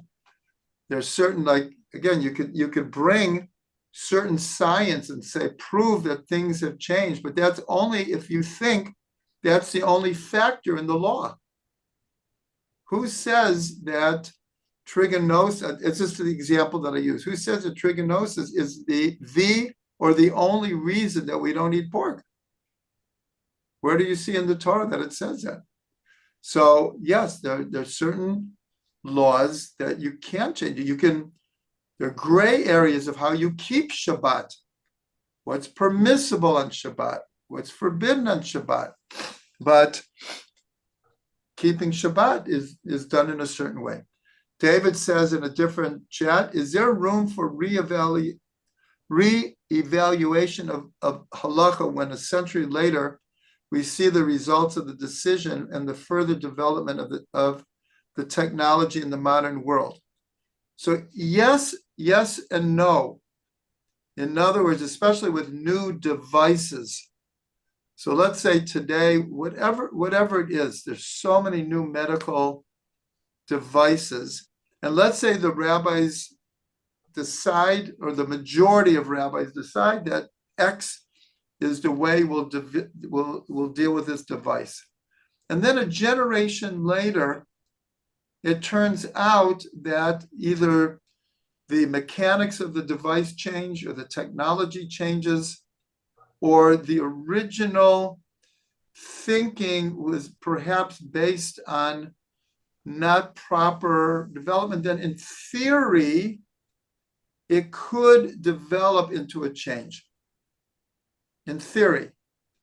But usually it doesn't happen like that. I'll continue.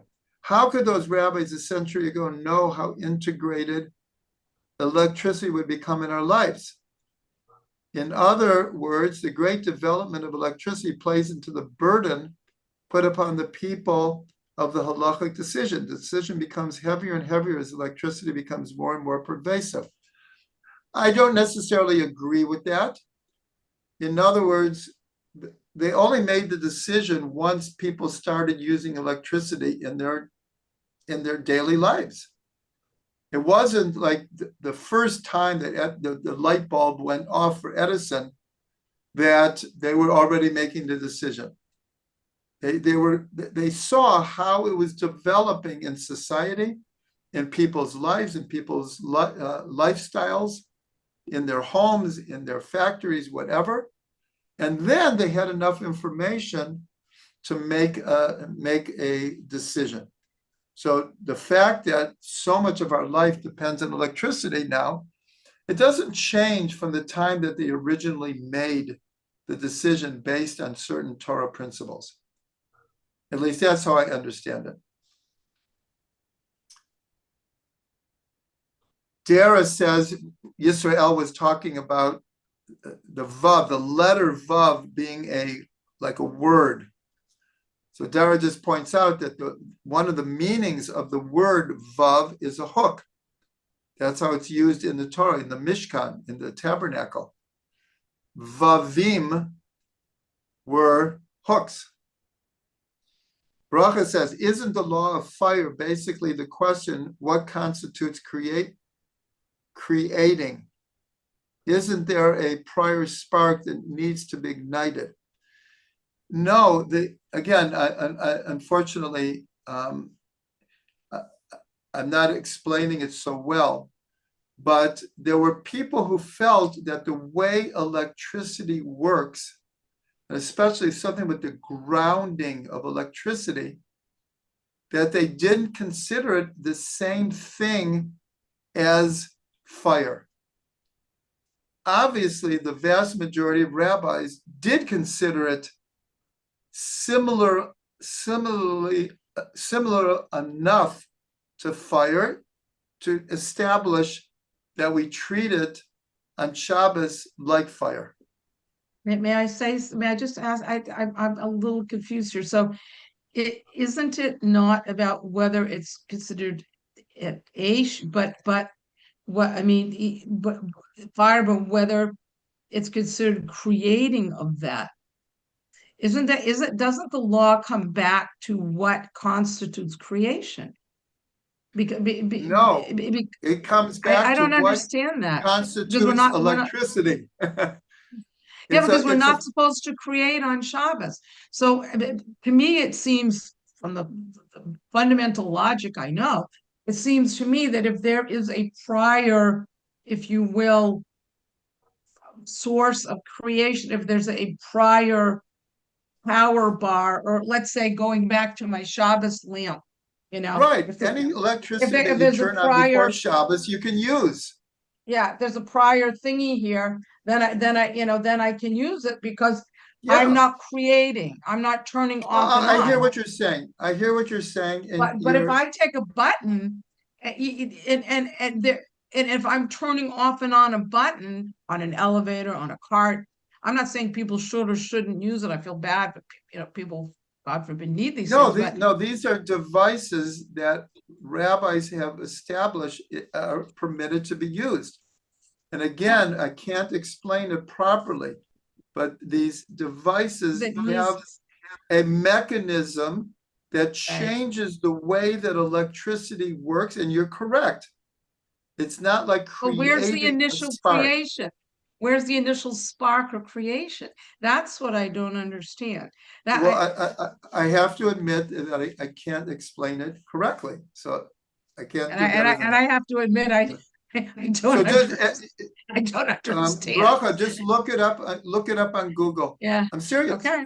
Just ask Yeah, the I will. question: on what grounds did the rabbis establish electricity being like fire? And you'll get. I'll do it myself. I'll do it myself because I feel bad because I'm not able to explain it properly. I can explain it in general, but you're correct about the creation. That's why, see, a Karaite, they read the Torah that you cannot use fire on Shabbos. Therefore, they do not use electricity on Shabbos. They sit in the dark and the cold, right? Yeah, or they'll, I'm not sure how they do it, but they don't eat hot food on Shabbos. They Because use a lot of they hold blankets. that you can't, even if you turn your blech on before Shabbos, you're using fire on Shabbos. Now, obviously, the rabbis did not agree with that. And of course, Jews don't live like that. Well, the only thing that I ever learned that I understand from my fundamental, obviously not my very fundamental, obviously not really understanding the whole thing. The only time I learned one can extinguish fire if one is afraid of robbers, one being discovered, right? Or if one I think even in a case of a fire, If there's there's danger questions. to life, If there's danger, right, then if boom, there's that- danger that's to it. life, then you can put out a fire. And Yeah. most rabbis will rule very leniently. Even though in the Mishnah and the Gemara, it's like a fire started in your house and you got everyone out, you let your house burn down. That's a Yeah, more Donna strict, just that's a said, more- Donna just said something about the malachot. I don't know what you mean. Just wrote something about the malachot. About Dara, Dara, yeah. she said the basis of what is not done on Shabbat is the 39 malachot, not a vague idea of creation. You're very right. Thank you. Thank you very much. You're You're right. both right. Obviously, the idea of creating something has to do with some of the 39 malachas, but it's not the only thing. And again, I apologize for not being able to explain it correctly, but the type of the discussion of whether electricity is like fire has to do with the physics of how electricity works. And that is what I'm lacking in being able to explain properly. And the same thing with all these new inventions, which allow you to, drive these carts, etc., that they're not on all the time. They're not on before Shabbos, but somehow when you turn them on, the way that it's wired, it doesn't work like regular electricity. And that gives the permission to use them. But I can't explain exactly what that means in physics terms. Okay, there's one more, and then we've gotten through all of them. And David says, I remember hearing a Radio Lab episode where, if I remember correctly, they make the point that because of modern scientific developments, the LGBTQ community is dropping the idea of they were born this way. I can't remember the whole episode, but the Human Genome Project, in part, is changing understandings.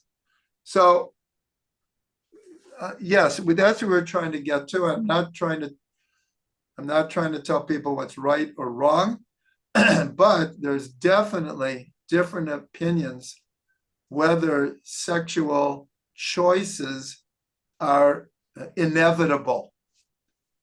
And a lot, you're right, a lot has to do with what they're finding out with the Genome Project, whether it is something that can't be changed. But even those, even if you say that a person has a predisposition to a certain action, it doesn't mean that they have to. Right. Because then you're taking away free will. And control. That becomes the whole debate. Okay, I everyone. I just looked. Should I tell you what I Rocco, you have to found? make it short. Okay. I I'll didn't just tell say you what I before, found. but I have a house guest. Oh, And sorry, I do sorry. need to. Right. No, go Can I ahead. tell but you just that- make it short. Okay, the Shabbos cart. Okay. So Yeah. it says how it works. Okay, let's hear it. Pre-Shabbos setup. Before the Shabbos begins, the user activates a Shabbos mode, switch, or module. Continuous current. That's what I was trying to say. Oh, In okay. this, I was wrong. see, I was that's what I wrong. was trying to say. Because you Okay, would you're have right. to create. In this mode, the motor runs continuously at a low crawl speed in the background, consuming minimal power. So the user is not initiating a new electrical activity Oh, thank you so much. and Thank you. That's violating very helpful. molid or mavir. That's very good. I didn't know that. I didn't know that they have to turn it on beforehand. So then, in a Yeah. certain way, it's like using any other electricity that you've turned on Yeah. before. That's what I was trying to Yeah. that's what I'm That- saying with the thing. Yeah. Because yeah. it has to, yeah. So therefore, when they start using, I'm calling it a golf cart, but they have a different name to it. When they start using it, you're right. You're 100% right. They're not initiating a new spark that would be equated with fire. Okay, so that was very good, Bruch. I really appreciate that. That was really, really good. Okay, everyone, we got through the chats. Thank you very much. And everyone have a good week. And Thank enjoy you. the rest of your Lag BaOmer. Hag Those of you Sameach. outside of us here, it's over. It was great while it lasted. Thank you, Rabbi. Okay. You're welcome. Let me stop recording. Okay, let me just, My husband say- waved to you yesterday. My husband waved to you yesterday, but on Rabbi Ginsburg. We saw you by Rabbi Ginsburg. oh, yeah? Yeah, it was an amazing event. Absolutely Yeah. amazing. At one I point, saw it. you saw it? Yeah, at one Yeah. point, every single person was up dancing. It was just, Yeah. it was very high. And the Yeah, teaching, Yeah. the teaching was Yosef- very much like what we're learning. Yeah. He kept the language very simple, but the ideas were so deep. That's was good for me so I can understand it. Yeah, But great. Joseph Carduna was amazing. Oh my gosh, yes. Absolutely amazing. Okay, everyone. Thank you. Everyone take care. Oh. Huh.